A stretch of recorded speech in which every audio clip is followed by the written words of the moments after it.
శ్రీకృష్ణ పరమాత్మనే నమః. శ్రీమద్ భగవద్గీత 2వ అధ్యాయం సాంఖ్యయోగము. సంజయ ఉవాచ తం తథా కృపయావిష్టం అశ్రుపూర్ణాకులేక్షణం విషీదంతమిదం వాక్యం ఉవాచ మధుసూదనః. జాలి నిండినవాడై శోకతప్త హృదయముతో కంటి నిండా నీరు నిండిపోయి ఉన్న అర్జునుడును చూసిన శ్రీకృష్ణుడు ఈ విధముగా పలికెను.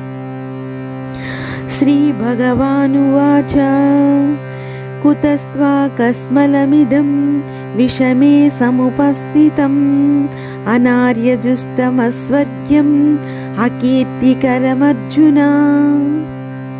ప్రియమైన అర్జున, ఇలాంటి క్లిష్ట సమయములో ఈ చిత్తభ్రాంతి దాపురించింది. ఇది గౌరవనీయ వ్యక్తికి తగదు.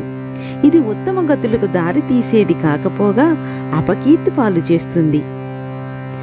శ్రీ భగవానువాచ క్లైబ్యం ఆస్మగమః పార్థనైతత్వయుపపద్యతే క్షుద్రం హృదయ దౌర్బల్యం త్యోక్తిష్ట పరంతప.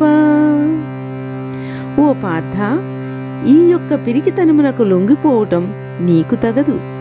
ఈ నీచమైన హృదయ దౌర్బల్యం విడిచిపెట్టి యుద్ధానికి లెమ్ము. అర్జున ఉవాచ కథం భీష్మహం సంఖ్యే ద్రోణం చ మధుసూదనః ఇషుభి ప్రతియోత్స్యామి పూజార్హి వరిసూదన. ఓ మధుసూదన, పూజ్యులైన భీష్ముడు, ద్రోణాచార్యుడు వంటి వారి మీద యుద్ధములో నేను బాణాలు ఎలా వేయగలను?